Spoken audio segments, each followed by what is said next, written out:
CEAP, Centro Espírita Altivo Panfiro. Uma casa de amor. Boa tarde a todos, encarnados e desencarnados. Boa tarde aos internautas também. Sejam todos bem-vindos à nossa Casa de Amor. Vamos dar alguns avisos para iniciar a nossa reunião. A nossa casa, ela possui cursos das obras básicas de domingo a domingo. Não só das obras básicas, mas obras de André Luiz, obras de Leon Denis, obras de Dona Ivone Pereira e Revista Espírita também. Então, nós estudamos, tem vários, em todos os dias da semana e tem vários horários. Nas quartas e no sábado, quarta-feira são 3 reuniões públicas, umas 10 horas da manhã, a outra às 15 horas e a outra às 19 horas. E ao sábado, 2 reuniões, uma às 10 horas e a outra, que é essa de agora, às 17 horas. Os outros dias tem estudos.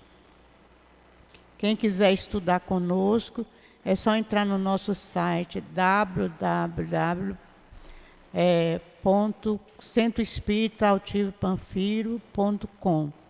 Vai encontrar toda a programação da nossa casa lá.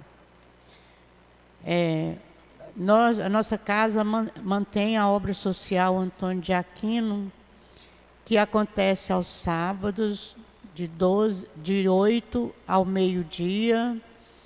Os pais com as crianças chegam na nossa casa, tomam o café da manhã, vão para as salas estudarem, almoçam e retornam aos seus lares.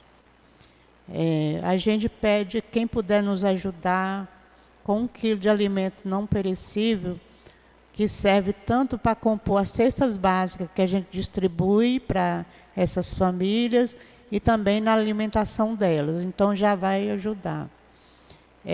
A gente pede também que quem tiver roupas, bolsas, cintos, sapatos, bijuterias, enfim, tudo que puder ser comercializado num bazar, que estiver em bom estado, pode trazer que nos ajuda também. A gente vende e a renda é revestida para a obra social. Outros serviços que nossa casa oferece durante a semana são dentista, tem no sábado, tem na terça-feira, atende as mães, as crianças, tem curso de artesanato, quentinhas e reforço escolar. Então, quem quiser nos ajudar também, trabalhando, colaborando com o trabalho, é só procurar a direção da casa, que será orientado. O nosso palestrante de hoje é o nosso querido Adriano Santana. Ele vai falar dos 160 anos de lançamento do Evangelho segundo o Espiritismo, que foi lançado no ano de 1864. Na sustentação está o nosso querido Maico, trabalhador da nossa casa. Ele vai falar do Evangelho segundo o Espiritismo, capítulo 23, Estranha Moral, os itens de 1 a 3. Quem não odeia seu pai e a sua mãe? Nós vamos ler esse item para fazer a nossa prece e iniciar, então, o estudo. Capítulo 23, Estranha Moral. Quem não odeia seu pai e sua mãe? Item 1. Uma grande multidão caminhava junto com Jesus. Voltando-se, ele lhes disse: se alguém vem a mim e não odeia seu pai e a sua mãe, sua mulher e seus filhos, seus irmãos e suas irmãs, e mesmo sua própria vida, não pode ser meu discípulo. E todo aquele que não carrega sua cruz e não me segue, não pode ser meu discípulo. Assim, aquele dentre vós que não renuncia a tudo que tem, não pode ser meu discípulo. Está em Lucas, capítulo 14, versículo 25 a 27 e 33. Vamos então pensar em Jesus. Senhor Jesus, Mestre querido, aqui estamos, Senhor, mais uma tarde de sábado, reunidos em Teu nome, pedindo a Tua proteção, a Tua ajuda, para o bom andamento da nossa reunião, para o nosso aprendizado. Envolva todos que vão fazer uso da palavra, que eles possam ser orientados pelo Teu amor, orientados pelo Altivo, que o Altivo possa ajudá-los também. Nos ampare a todos, Senhor, muito precisamos de Ti. E que seja em nome de Deus, em Teu nome, em nome do Altivo e da coluna espiritual, diretora da nossa casa, possamos dar iniciado a nossa reunião da tarde de hoje. Graças a Deus.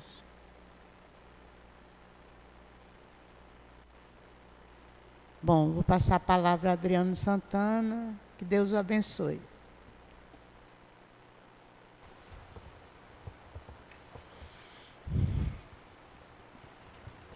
Meus irmãos e minhas irmãs, muitíssimo boa tarde. Que a doce e serena paz do Mestre Jesus possa envolver nossas mentes e os nossos corações.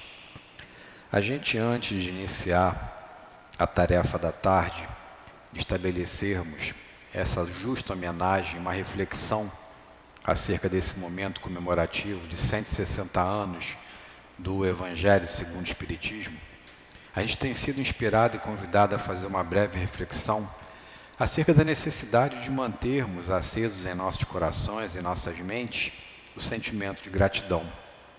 Agradecer é reconhecer a nossa pequenez e o quanto necessitamos de amparo, de auxílio, para que possamos continuar a nossa caminhada evolutiva. Agradecer é ter em mente de que a gente não evolui sozinho, apesar da tarefa ser individual. Agradecer é visualizar que todos estamos interligados. E começamos por Deus, que é o grande Criador. A gente estuda, visualiza que Ele é a causa primeira de tudo e de todos.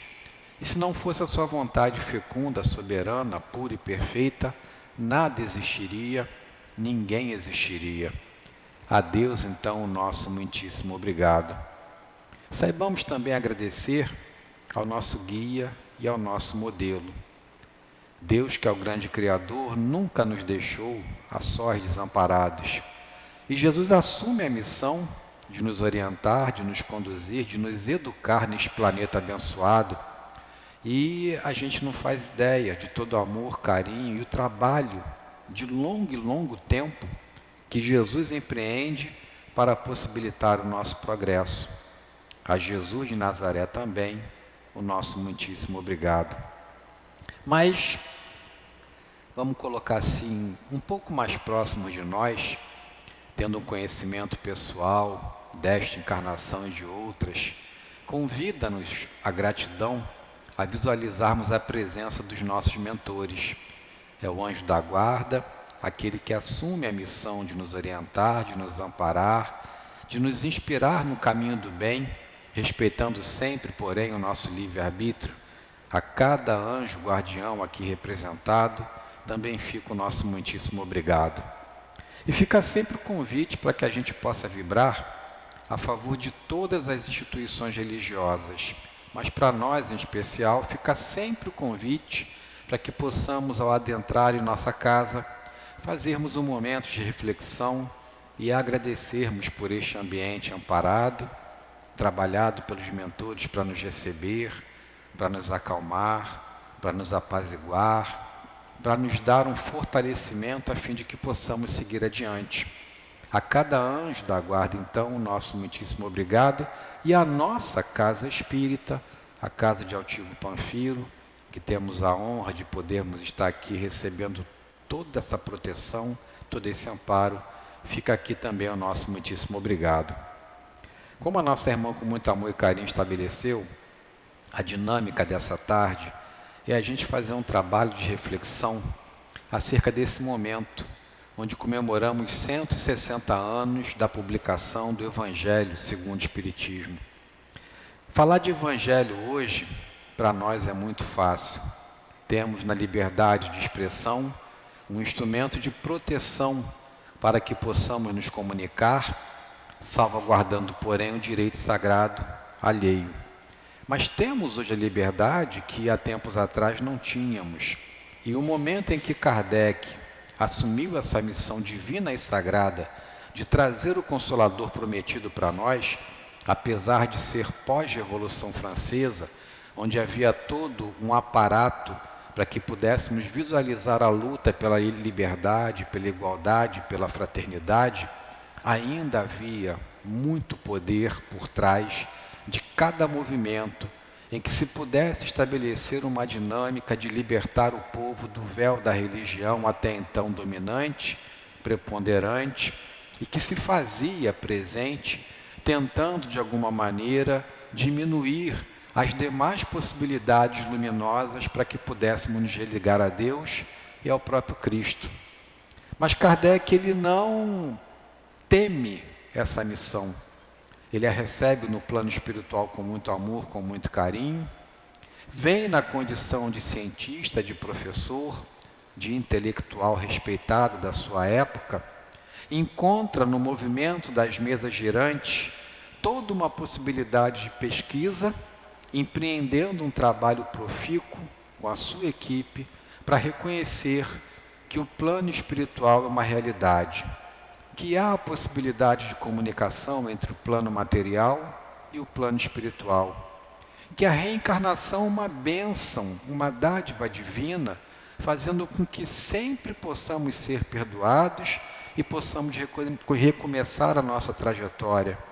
Existe todo um trabalho elaborado por Kardec de fazer com que nós trabalhemos a partir dali, não mais a fé cega, mas a fé raciocinada, aquela que permite possamos refletir, trocarmos ideias, trabalharmos com muito amor e com muito carinho, criticarmos e sermos criticados ao mesmo tempo sob o ponto de vista de nossa conduta ético-moral.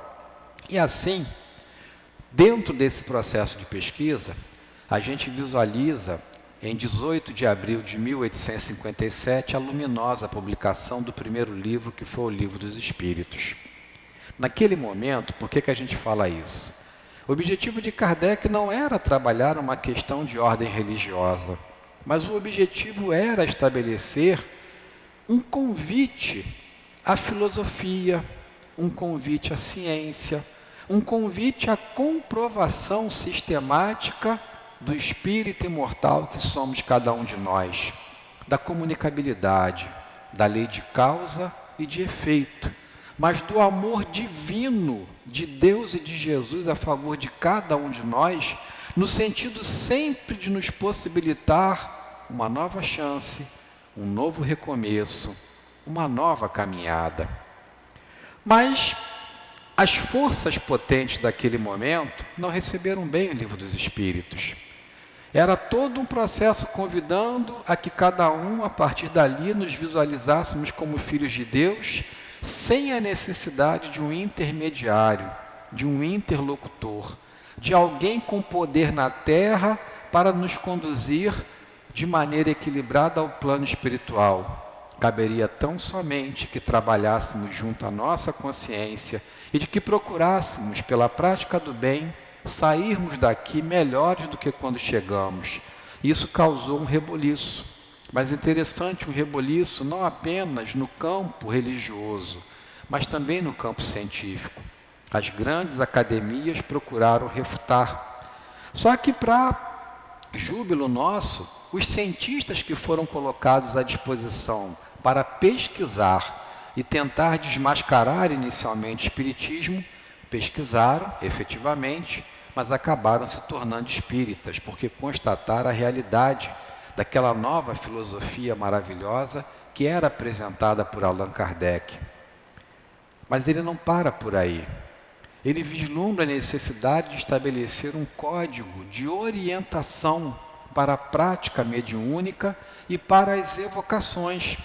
Ele trabalha o livreto inicialmente, mas ele sente a necessidade de fazer um aprofundamento desse livreto. E então vislumbramos, em 15 de março de 1861, a publicação do Livro dos Médiuns, ou do tratado que convida os médiuns, mas também os evocadores, a estudarem. Não é apenas para médium, mas é para qualquer um de nós que queremos compreender, que visualizamos uma possibilidade segura de comunicação, de não sermos enganados, de visualizarmos os escolhos, os obstáculos, e de trabalharmos dessa maneira natural com o plano espiritual que somos nós, porque estamos apenas temporariamente vestindo um corpo material, mas que retornaremos à pátria espiritual, reconhecendo-nos novamente como espíritos que somos.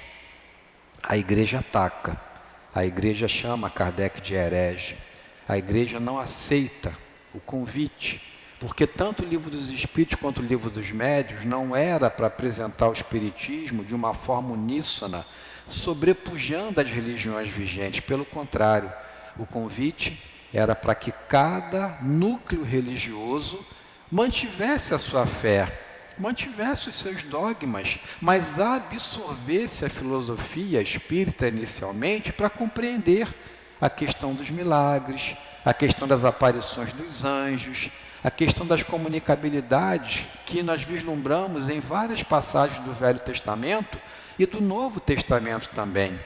Era um convite para que as religiões absorvessem aquele conhecimento de modo a facilitar a hermenêutica, a interpretação dos textos bíblicos, dos textos evangélicos. Mas em não acontecendo isso, e o pior de tudo, gente, acontecendo uma forte perseguição a Allan Kardec, ao Espiritismo e aos espíritas, chega um momento em que Kardec procura intimamente refletir e ele verifica que tinha alguma coisa de errado. Não era possível que a humanidade, dentro daquele momento em que tantas e tantas pessoas estavam procurando pesquisar o Espiritismo, tudo isso começando pelas brincadeiras das mesas girantes, reiteramos nós, mas não era possível que houvesse tanta contradição, apesar dele ter sido avisado pelos espíritos superiores que esses movimentos de agressão, de contrapartida, efetivamente aconteceriam. A missão dele era para romper dogmas, e isso ia mexer com a estrutura daqueles que naquele momento detinham esse poder religioso e até mesmo político e financeiro. Assim, em meados de 1863, sem avisar ninguém, Allan Kardec se dirige a um vilarejo chamado Saint-Andrés. Fica ali nas proximidades da Normandia, onde vislumbramos o desembarque das tropas na Segunda Guerra Mundial, que deu início a todo o processo de libertação daquele núcleo que trabalhava com tanta dor e sofrimento naquele momento.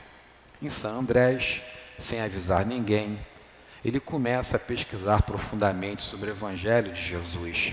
Ele começa a trazer as passagens, ele faz uma triagem dessas passagens, e ele começa a vislumbrar um roteiro de um novo livro, em que efetivamente era como se ele estivesse falando assim: agora eu vou colocar o dedo no vespeiro, porque eu vou falar da religião.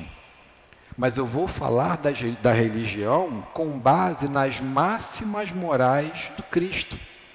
Ele começa esse roteiro e ele é inspirado, inclusive, para fazer algumas modificações. Modificações estas que ele aceita. Mas chega um momento em que ele precisava ter uma orientação, ele precisava ter uma confirmação daquele novo livro, que nem a sua esposa sabia o nome, que ninguém, nem os seus amigos mais íntimos sabiam o objetivo. E em agosto de 1863, ele vai a um médium e busca, pela evocação, a orientação do plano espiritual superior. Isso está no livro Obras Póstumas, que é um livro muito interessante porque traz várias elucubrações, diálogos íntimos de Kardec, ele mostrando a sua luta, as suas dificuldades. E aí ele vem trazer para a gente aqui, nessa comunicação de 9 de agosto de 1863, aquilo que inicialmente ele chamou de imitação do Evangelho. E ele começa com uma nota para explicar a gente. A ninguém havia dito o assunto do livro no qual trabalhava. Conservava o título tão secretamente que o editor, Sr. Didier, só o conheceu quando da impressão. Este título foi, a princípio, na primeira edição, Imitação do Evangelho. Mais tarde, por causa das reiteradas observações do Sr. Didier e de algumas outras pessoas, ele foi mudado para o Evangelho segundo o Espiritismo. As reflexões contidas nas comunicações seguintes não podiam ser, portanto, o resultado das ideias preconcebidas do médium, ou seja, o médium não sabia que ele estava isolado, trabalhando um livro novo, e que esse livro versava sobre as morais do Cristo, sobre o Evangelho.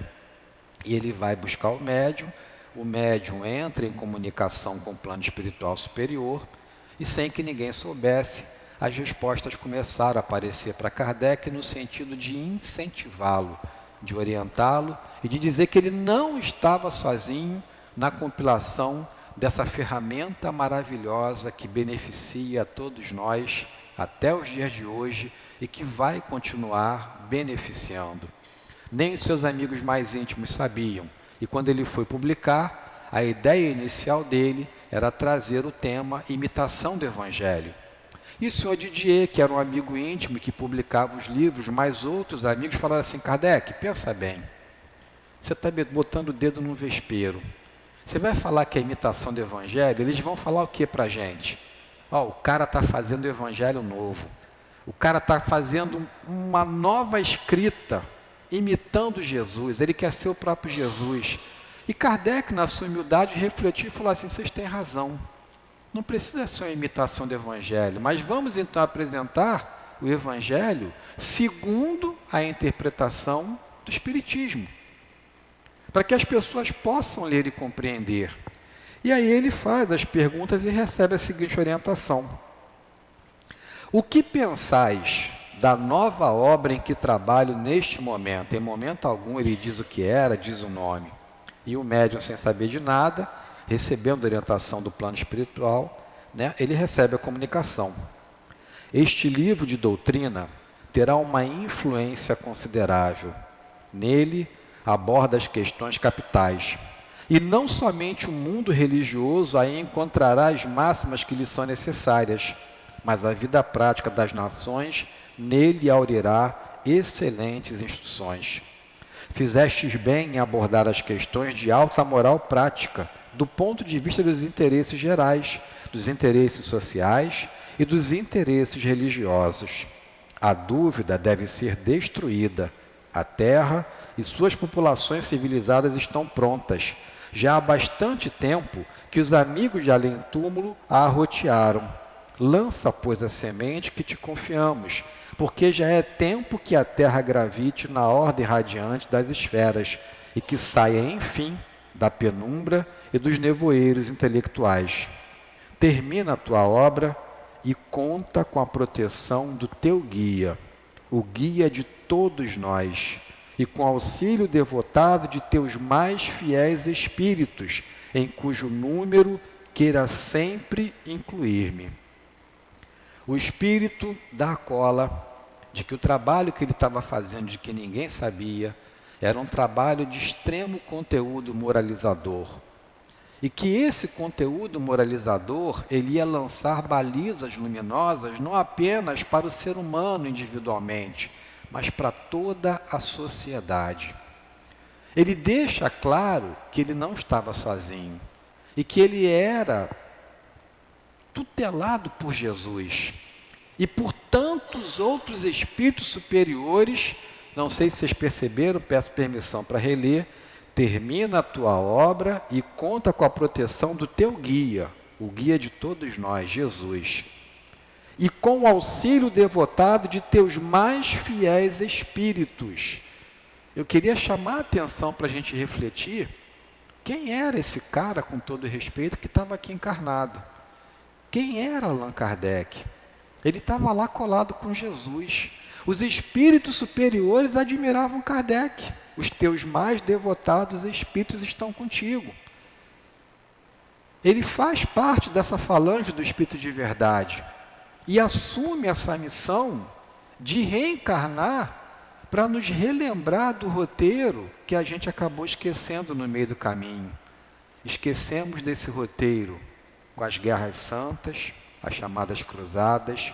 Esquecemos desse roteiro com a Inquisição, a perseguição de quem não tivesse a mesma proposta religiosa.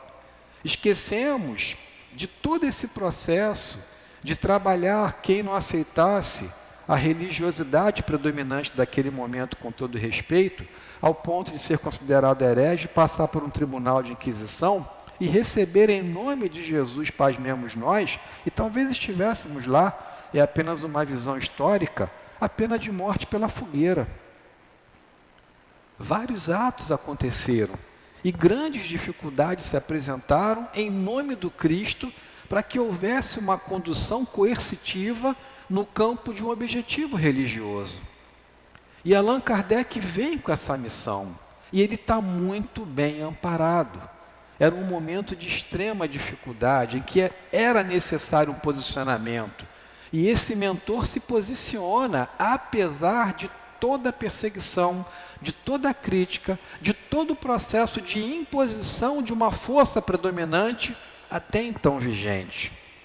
E ele pergunta: que dirá o clero? O que a igreja vai dizer desse meu livro?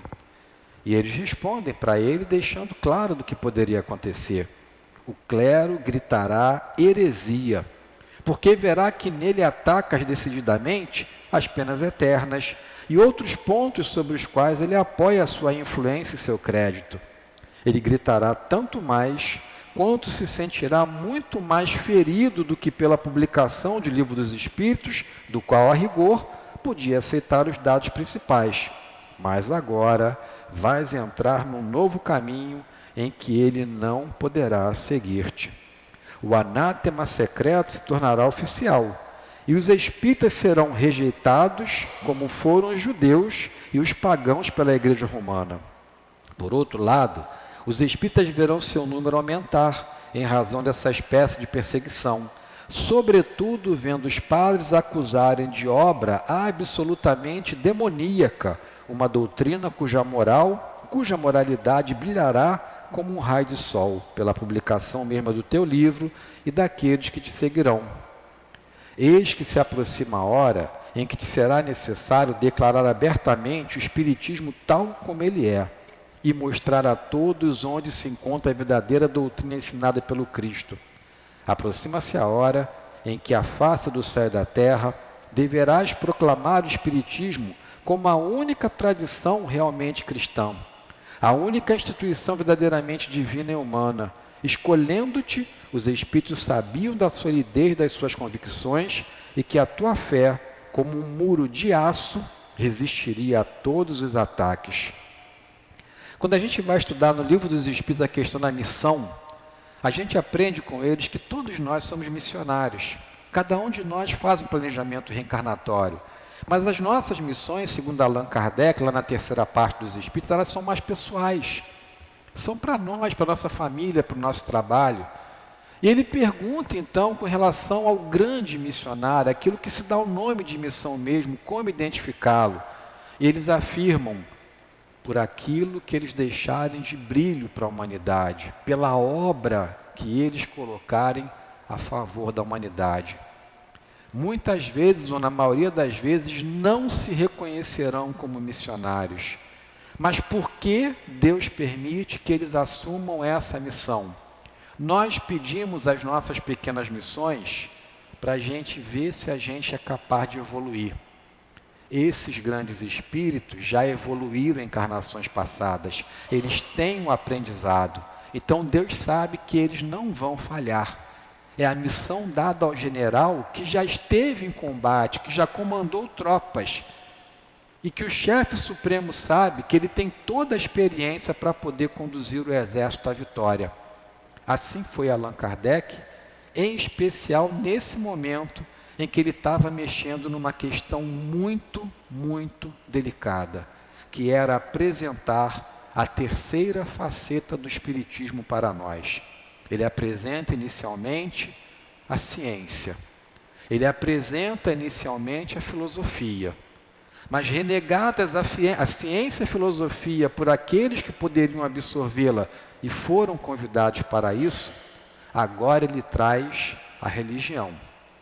Não a religião por nós compreendida em nossa pequenez, mas a religião no sentido de religar, sem dogmas, sem nenhuma estrutura convencional, da forma mais simples possível, mas convidando-nos sempre a realizarmos um trabalho de visualização de como estamos moralmente. Não sou mais eu a querer apontar o defeito dos meus irmãos, mas o convite é para que eu olhe para mim e faça um processo de autoanálise e verifique se esse convite colocado pelo Cristo, de que nós trabalhemos a nossa reforma íntima, se eu efetivamente estou conseguindo fazer. Ou se eu não estou no campo da hipocrisia, apenas falando bonito, mas sem ter força para praticar. Naturalmente, momentos acontecerão em que as quedas existirão, mas sempre balizado no amor do Cristo, a gente vai conseguir, realizando esse trabalho, dar continuidade a esse processo, dar continuidade a esse convite de renovação. Diante de tudo isso, então, eu trago aqui mais uma mensagem que ele recebeu, e a parte final dessa mensagem é que é interessante para nós, para a gente entender quem era Kardec. O Espírito Superior que não se identificou fala para ele: adeus, caro companheiro de antanho, discípulo fiel da verdade, que continua através da vida a obra que outrora, nas mãos do grande Espírito que te ama e eu venero, Jesus de Nazaré, juramos consagrar nossas forças e nossas existências, até que ela estivesse acabada. Saúdo-te. O Espírito, amiguinho dele, assim com Jesus, diz que desde o início eles estavam lá com o Mestre, e que eles juraram trabalhar para Jesus até que a obra estivesse terminada. E esse cara está dizendo: eu sou teu fã, eu te saúdo. E ele termina: o plano da obra, o plano do Evangelho segundo o Espiritismo, que até então ninguém conhecia, fora com efeito completamente modificado, o que com certeza o médium não podia saber, já que estava em Paris e eu em Saint-Adresse. Ele também não podia saber que o Espírito de Verdade havia me falado a respeito do levante do Bispo de Alger e outros. Todas essas circunstâncias eram bem urdidas para me confirmar a parte que os Espíritos tomavam nos meus trabalhos. Ou seja, para a gente compreender, ele estava isolado em Saint-Adresse, ele estava trabalhando firmemente para buscar de alguma maneira trazer para nós uma compreensão facilitada do Evangelho, do Cristo, naquilo que era de mais crucial, naquilo que era de mais importante. Mas apesar de fisicamente, materialmente ele estar isolado, e nem a esposa sabia qual era o motivo desse afastamento de Kardec, ninguém sabia que livro era esse, a curiosidade era muita, mas ele não se abriu para ninguém, mas ele estava o tempo inteiro amparado e inspirado por Jesus e pelos espíritos superiores dessa falange da verdade.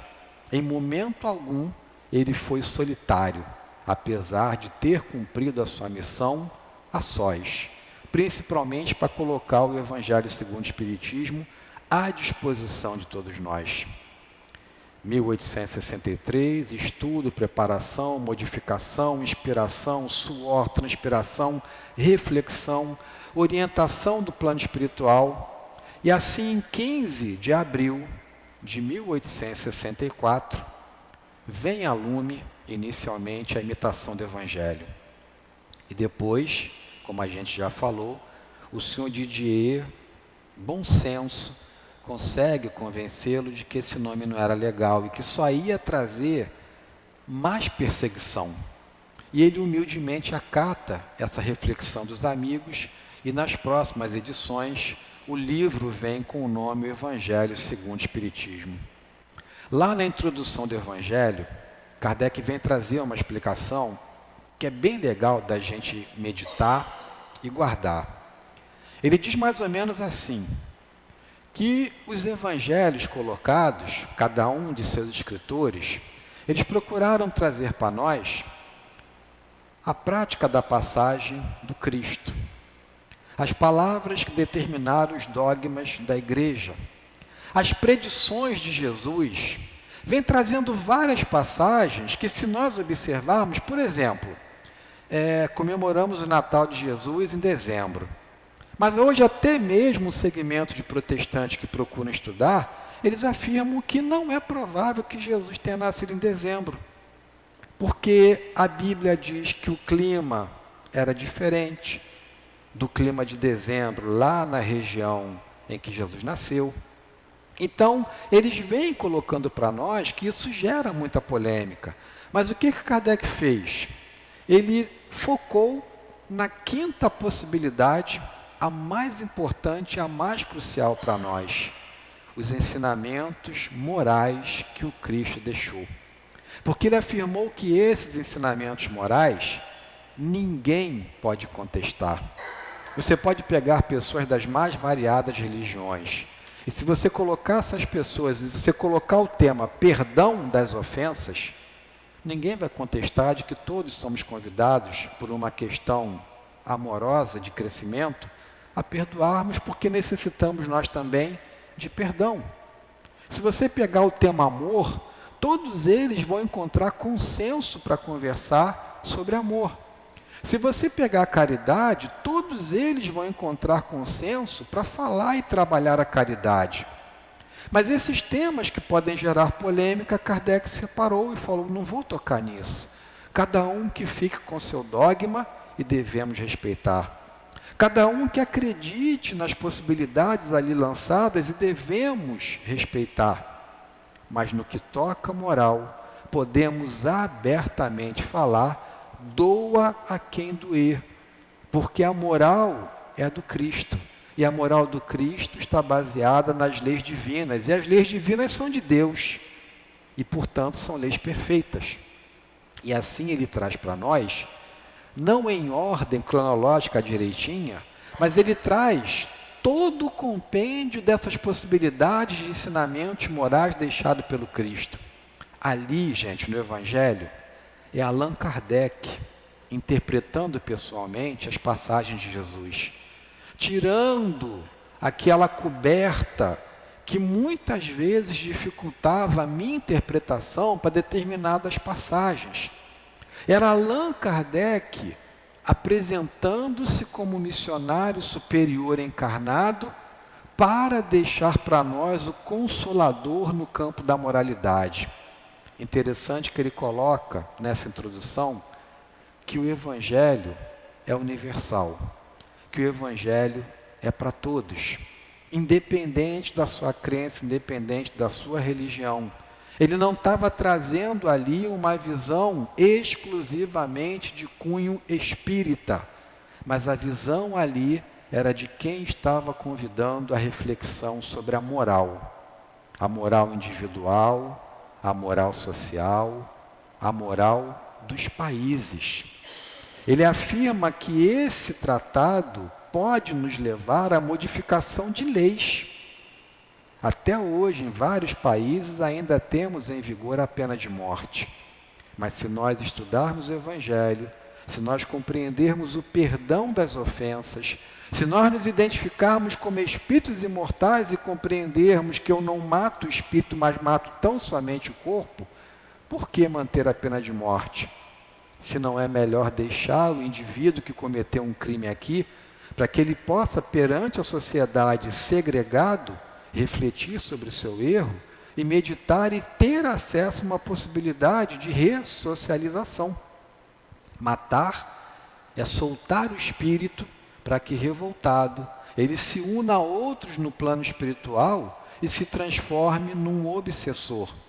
Então, entre um inimigo da sociedade contido e com acesso à reeducação e o inimigo da sociedade liberto e invisível, o que é menos prejudicial? Ou o que é melhor para a sociedade? Então, esse contexto apresentado fez com que, efetivamente, a igreja lançasse uma guerra quanto mais. Muitos movimentos religiosos se estabeleceram para tentar quebrar a credibilidade. E o plano espiritual afirmou para Kardec que como eles estavam fazendo isso? Pasmem, eles estavam estudando profundamente tudo aquilo que Kardec colocou. Só que eles estavam estudando para tentar encontrar ou criar sistemas para derrubar. Só que esses sistemas não conseguiram derrubar. Pelo contrário, mais chamou a atenção e mais pessoas, ou pela curiosidade inicial, ou visualizando efetivamente no âmago de suas almas uma realidade pré-existente, mais pessoas começaram a aderir ao Espiritismo, mais pessoas começaram a trabalhar. O Evangelho, então, proposto por Allan Kardec, faz com que ele abra também, via de regra, uma segunda parte que é extremamente importante. Numa parte, nós vemos Kardec falando daquilo que ele compreende, daquilo que ele sabe, daquilo que ele aprendeu diretamente com Jesus e que teve a coragem de, encarnado, colocar doesse a quem doesse, ferisse o interesse que pudesse ser ferido. Mas para sustentar a sua interpretação diante dessa dinâmica renovadora, ele traz uma segunda parte chamada de interpretação dos espíritos. Aí ele pega várias informações, vários trechos, várias orientações de espíritos superiores trabalhados por médiuns diferentes que não se conheciam, e os próprios médiuns, na sua maioria, pediram para não terem seus nomes revelados, uma conduta importante para a gente, porque isso pode mexer muito com a nossa vaidade. Eles mesmos falaram: Kardec, não precisa botar meu nome não. O importante é que o Espírito está falando, não quem é o médium que está recebendo essa comunicação. E Allan Kardec acata e coloca isso no Evangelho. E aí você tem Kardec falando e corroborando as instruções dos Espíritos. E esse marco luminoso, reitero, estabelecendo essa tríplice visão, agora filosofia, ciência e religião, nos traz, segundo a visão do Kardec, que Espiritismo é religião, sim. Essa afirmação é dada por Kardec em todo o seu processo de orientação. Se nós pegarmos a Revista Espírita, não vou lembrar de que ano, mas Kardec afirma que Espiritismo é religião. Mas não é a religião como nós estamos acostumados. Não haverá dogmas, não haverá rituais, não haverá processos de empoderamento ou de hierarquia no campo religioso. É você, com a sua consciência, apresentando-se diante dos espíritos superiores de Jesus e de Deus e tentando se melhorar. Isso é ou não é religar? Porque religião é religar. Então ele fala, observa esse sentido e analisa que é religião.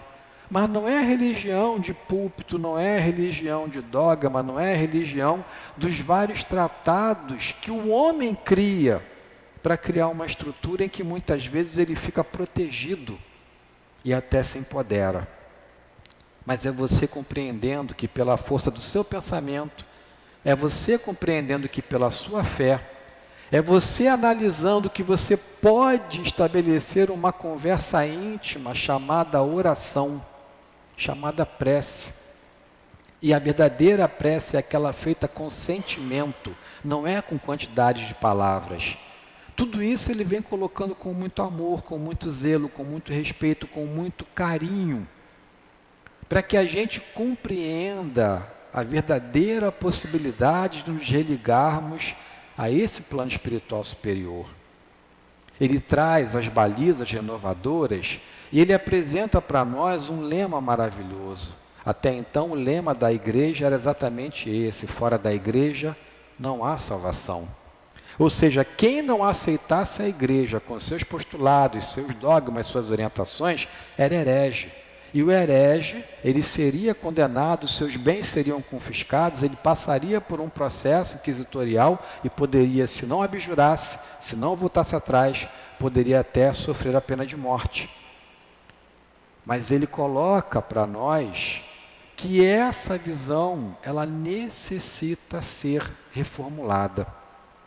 Meus irmãos e minhas irmãs, 160 anos da publicação desse livro. Kardec traz para nós, com os espíritos superiores, uma orientação de que nós passaríamos por fases. Ele colocou 5 fases básicas. A primeira fase da curiosidade. A segunda fase da fase filosófica, onde passaríamos pelo postulado da ciência. A terceira fase religiosa, onde a gente ia compreender a partir do Evangelho segundo o Espiritismo essa necessidade de nos voltarmos para Deus, de visualizarmos que esses lemas fora da igreja nossa salvação, fora da verdade nossa salvação, quem é que está com a verdade? Eu estou com a minha verdade, o Newton está com a dele, o outro está com a dele, mas qual é a verdade? Então são lemas que não podem ser trabalhados por seres imperfeitos que somos cada um de nós. Mas ele traz o convite a observarmos que fora da caridade não há salvação. Porque a caridade é o amor posto em movimento. E o amor é o mecanismo de indução de toda a máquina do progresso que nos aproxima de Deus. E ele diz que não importa a tua religião, não importa a tua crença, não importa a tua fé. Talvez você seja até um ateu, mas se você for um ateu que ame, se você for um ateu caridoso, se você for um ateu que se preocupa com a dor alheia e procura mitigá-la, procura diminuí-la, você vai chegar bem no reino dos céus. São fases de crescimento do espírito imortal. São possibilidades de acesso a essas informações, mas para nós fica sempre o convite. Recebi o acesso. Graças a Deus, nessa encarnação, somos espíritas. Não temos mais pessoas a ler e a interpretar e a dizendo que aquilo que não se consegue compreender é um mistério de Deus e que mistério de Deus não deve ser mexido. Estamos abertos ao diálogo. A Casa Espírita vem nos convidar aos cursos que ela proporciona. E esses cursos são importantíssimos, porque são locais abertos ao debate, ao diálogo, à discussão. Que muitas vezes não vamos ter na reunião pública, onde o palestrante tem um horário para colocar as suas ideias de acordo com o tema. Mas no estudo na casa, nós vamos estudar o Evangelho segundo o Espiritismo, abrindo, lendo, perguntando, procurando informações que muitas vezes nos levavam a uma dúvida crucial, talvez de anos, talvez de encarnações anteriores. E essa é a proposta de Allan Kardec. Ele deixa tudo isso para permitir que tenhamos sempre colunas, balizas luminosas, para que não nos sintamos solitários, para que não nos sintamos abandonados, para que possamos perceber que existe uma justiça divina e que essa justiça é perfeita. Tudo isso à base de muito sacrifício. Tudo isso à base de muita luta. Kardec não recebeu essa missão e não ganhou uma coroa de flores para poder executá-la.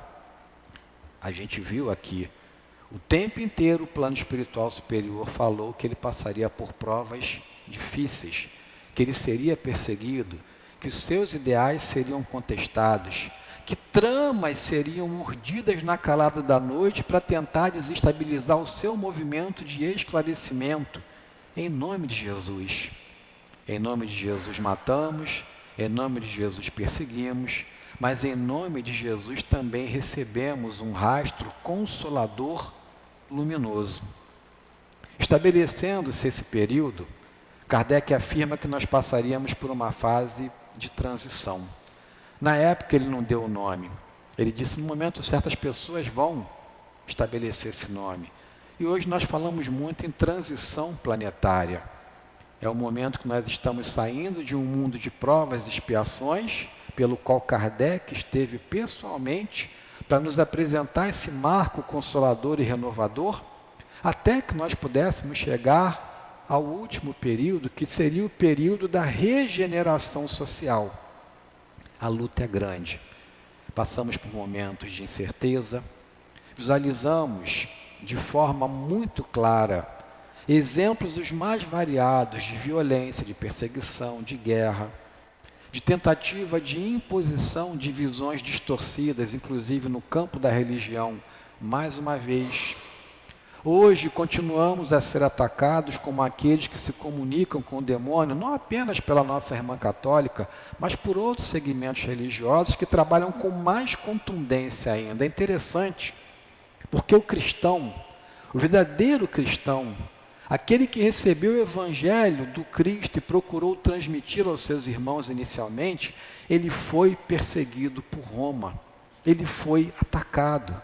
Eram eles colocados à pecha de loucos, porque presos iam às arenas para serem executados nas mais variadas festas feitas pelos romanos, queimados ou comidos pelas feras, e eles iam cantando e sorrindo. Mas depois que eles tiveram a possibilidade de serem aceitos, inclusive, como uma religião oficial de Roma, de perseguidos, passaram a perseguidores. Quando eu digo passaram, posso colocar passamos a perseguidores. E a gente não aprende com a história. A gente inicia um marco renovador, como foi na Reforma, na apresentação do protestantismo por Martinho Lutero, por Ian Rus, clamando liberdade para o padre, para ele ter família, para ele casar, para ele poder ter filho, porque ele é um ser humano, e isso não impede que ele possa conduzir o seu rebanho. E a igreja percebe, e os nossos irmãos são perseguidos, mas alcançando autonomia, começam novamente a perseguir. Então, uma reflexão para que a gente espírita que está sendo perseguido, chamado de mancomunador com o demônio, né? Que a gente também, ao ganhar essa liberdade, que a gente não se torne um perseguidor. Que a gente não fique com a visão exclusivista de que apenas nós seremos salvos, ou que nós somos os melhores, ou a melhor proposta religiosa, filosófica é a nossa. Toda religião que se preocupa em fazer homens e mulheres de bem, merece o nosso respeito, merece o nosso amor, merece o nosso carinho. Lembremos que a visão de Kardec era de apresentar o Consolador a todos, e continua sendo essa resposta.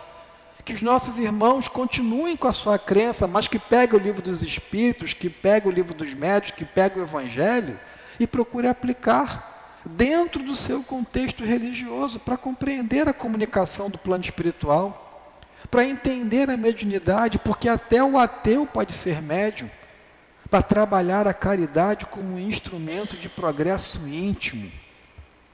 Esse convite é para a humanidade. E estabelecer esse sistema em que nos encontramos agora de transição, é necessário, meus irmãos e minhas irmãs, mais do que nunca, termos a certeza de que o Cristo continua no comando, de que Ele não nos abandonou, e de visualizarmos, exemplificando o próprio Kardec, que foi tão perseguido, que as dificuldades podem acontecer, que elas podem bater a nossa porta.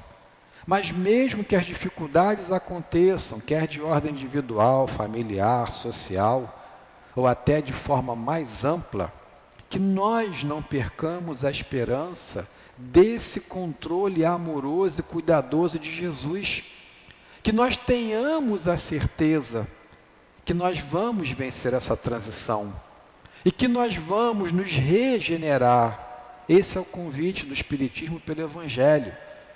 Se eu quero um mundo regenerado, é necessário que eu me regenere. É necessário que eu mude a minha postura. É necessário que eu me reconheça como ser imperfeito. É necessário que eu identifique em mim quais são as imperfeições que me impedem de ser um ser humano melhor. E identificando essas dificuldades em mim, vem o convite para que eu comece a talhar em mim o homem novo que eu quero ser. Muitas vezes eu vou cair, o homem velho vai falar mais alto, muitas vezes vou precisar de um bom samaritano para me dar uma acolhida, em outras vou precisar de um sirineu, porque a cruz muitas vezes pode pesar. Mas mesmo diante das quedas, acreditando em Jesus e tendo em Kardec esse modelo de orientador da consolação que necessitamos, que a gente persevere, que a gente continue, que nós possamos homenagear todos esses trabalhadores que nos antecederam, mantendo o nosso trabalho no bem, mantendo o lema: fora da caridade não há salvação.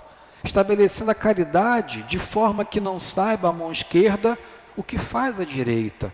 E tudo isso Allan Kardec vem trabalhando no Evangelho segundo o Espiritismo. É um roteiro luminoso para toda a humanidade. É um roteiro luminoso atemporal. É um roteiro luminoso que se encaixa em qualquer processo de ligação divina, de qualquer religião. Porque trata, afirmou Kardec, comprovamos nós, de moral evangélica, de moral do Cristo. A moral imperturbável, que por mais eu estude para tentar desestabilizar, eu não vou encontrar brechas, porque essa moral foi construída sobre rocha sólida, não foi construída sobre a areia das nossas ilusões, que são tão temporais e que passam com muita facilidade. Que nós possamos sempre, em nossos momentos de dor, de dificuldade, de angústia, lembrarmos que nós temos os evangelhos do Novo Testamento. Que possamos abrir o Novo Testamento e buscarmos num salmo, no Velho, buscarmos numa passagem evangélica um ponto de orientação, mas que nos lembremos também que em caso de dúvida, nós temos um roteiro luminoso, facilitador da condução da correta interpretação dos ensinamentos do Cristo. Que nós possamos pegar o Evangelho segundo o Espiritismo e fazermos as nossas leituras dinâmicas cotidianamente. Que possamos estabelecer em nossos lares o culto do Evangelho no lar. Que possamos falar: Jesus, por favor, vem visitar minha casa. Visita minha família. Olha as minhas chagas. Conduz as minhas dores para que eu possa aprender com elas e que eu não me revolte mais com elas. Me ensina a ser o verdadeiro cristão. Me ensina a ser aquele que quer aprender a amar. Me ensina aquele que necessita aprender a perdoar. Me ensina aquele que se vê não como alguém privilegiado e superior, mas me ensina que se eu quero me aproximar de Ti, eu preciso aprender a ser um servidor. E a Casa Espírita, meus irmãos e minhas irmãs, é esse celeiro de bênçãos, porque aqui nós temos a prática desse convite. Todos nós podemos nos apresentar não apenas ao estudo, mas ao voluntariado. Cada um de nós tem um dom íntimo, uma facilidade, uma possibilidade, e nós podemos nos apresentar. Bendito aquele que vem para ajudar a limpar o chão, bendito aquele que trabalha com a técnica da transmissão da internet, bendito aquele que se apresenta para auxiliar na coordenação e direção de um trabalho. Mas existem tantos trabalhos na Casa Espírita, tantas possibilidades de aprendizado, e muitas vezes ficamos em nossos lares entristecidos, esquecendo de que o convite à prática, ao aprendizado no bem, está aqui à nossa disposição. Então, nada melhor do que homenagear o Evangelho segundo o Espiritismo, homenageando a Jesus pelo trabalho no bem. Nada melhor do que vincular uma casa séria e ver nessa casa séria o convite às mais variadas possibilidades de trabalho. E isso está à nossa disposição. Não se paga nada, isso não tem preço. E é isso que vai fazer com que a gente possa sair daqui um pouquinho melhor do que quando a gente chegou. Talvez pensando no patamar evolutivo da humanidade, afirmemos nós, até com uma certa propriedade de ordem material e cronológica, o que são 160 anos. O Espiritismo é muito novo. Mas o que já aconteceu nesses 160 anos, desde a proposta de Kardec, a apresentação de uma nova e profunda modalidade regeneradora, até esse momento. O que aconteceu com cada um de nós? Onde estávamos nós há 10, 15, 20 anos atrás? E onde estamos hoje? Será que há 10 anos atrás, num sábado à tarde, eu ia estar na Casa Espírita? Eu ia estar pagodeando por aí, com todo respeito, porque é bom também, e há tempo para tudo, há momento para tudo. Então seja esse momento de agradecimento, de comunhão, de fortalecimento, de renovação, que possamos nos fortalecer nessa transição, nessas mais variadas dificuldades que se apresentam, confiando em Jesus e confiando de que nós teremos mais 160, mais 160 e tantos quantos anos se façam necessários para que possamos ver no nosso planeta um mundo regenerado, um mundo onde o espírito cansado dos erros do passado vai ter oportunidade de repouso, de renovação, onde haverá a supremacia do bem e do espírito imortal sobre o mal e sobre a própria matéria. Sejamos nós os precursores, os trabalhadores da última hora, os portadores desse convite, mas que a gente aprenda que é necessário continuar trabalhando sem renegarmos a nossa cruz, porque cada um de nós tem uma cruz aqui e toda cruz merece respeito. Só quem está carregando a sua cruz sabe o seu peso, sabe o quanto incomoda, sabe o quanto dói. Mas se Jesus esteve aqui pessoalmente e exemplificou a dignidade de carregar a sua cruz, que nós não venhamos a desistir e que tenhamos no seu Evangelho, para nós, no Evangelho segundo o Espiritismo, o roteiro luminoso que nos levará ao equilíbrio, à pacificação e à unidade de pensamento, em nome de Jesus. Muita luz e muita paz a todos. Muito obrigado. Agradecemos ao Adriano pelos conhecimentos que ele nos trouxe. Vamos pedir aos médiuns que coloquem seus lugares.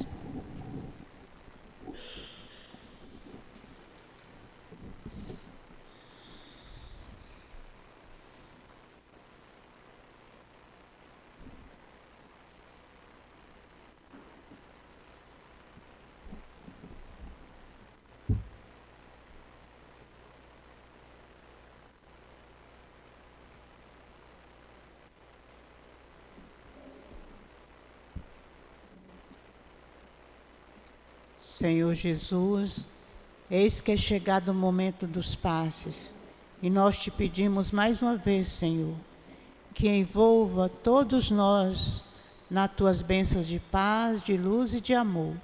Abençoa as mãos dos médiuns, Senhor, que eles possam nos doar suas melhores energias e que nós possamos recebê-las e conservá-las em nós por muito tempo, para o nosso equilíbrio espiritual.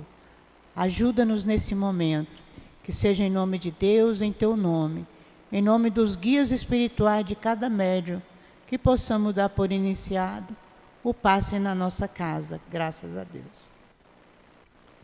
Que a doce paz do Senhor Jesus esteja conosco. Hoje nos coube trazer o comentário a respeito do capítulo Estranha Moral. E para iniciar, a primeira coisa que nos cabe é fazer a correção que já está feita na nota do senhor Pesani aqui.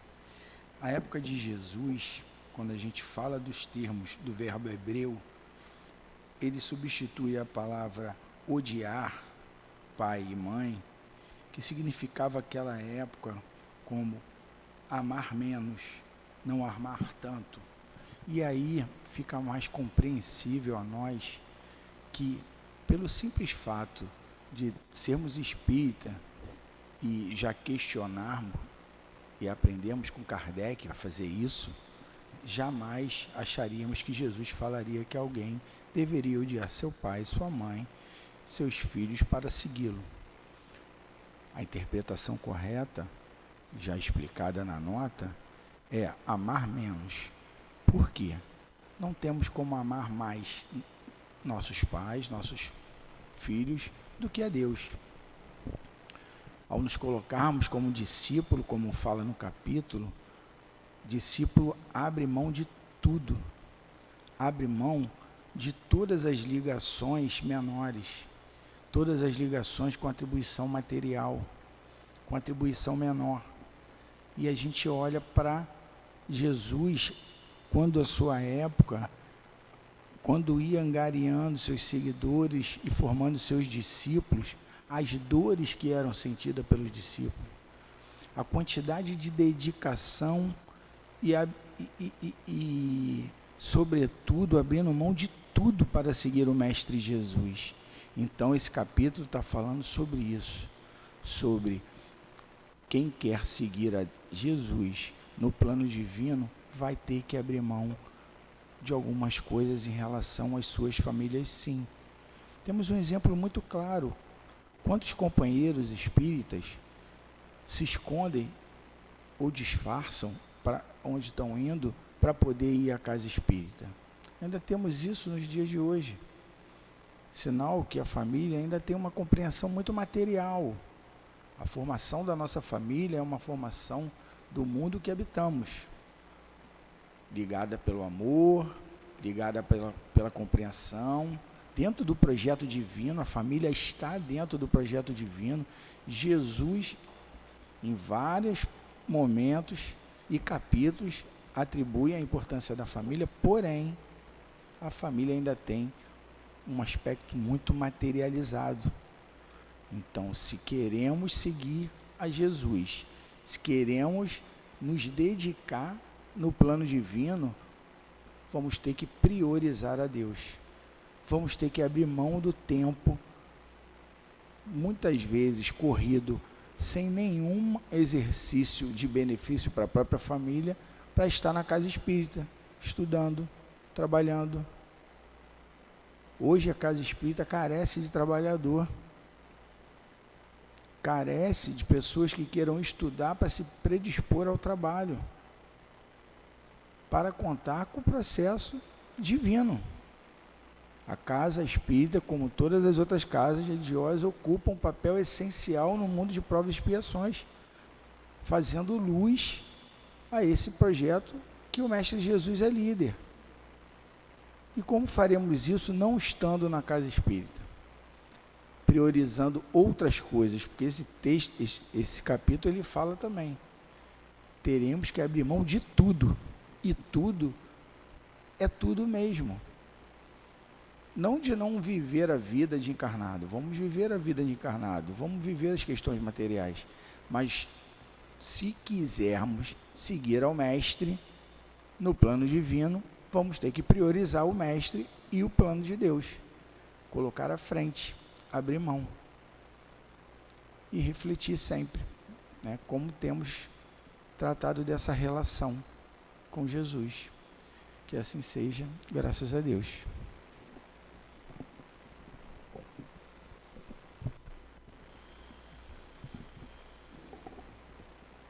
Vamos novamente voltar nossos pensamentos para Jesus.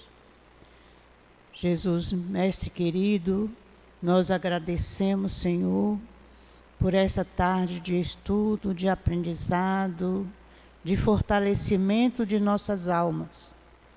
Nós te agradecemos, Senhor, pelo teu evangelho de amor que enviaste mais uma vez para nós, através de Allan Kardec, o nosso mestre também.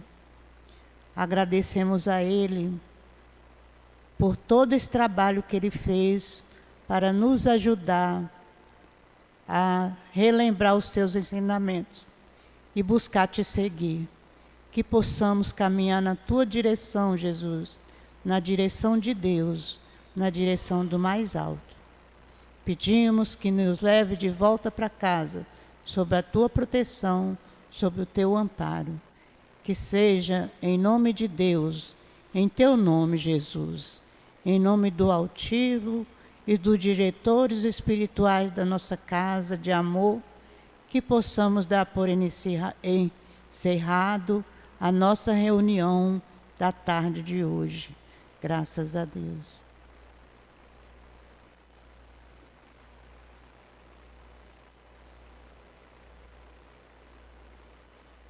CEAP, Centro Espírita Altivo Panfiro. Uma casa de amor. Quem precisar de atendimento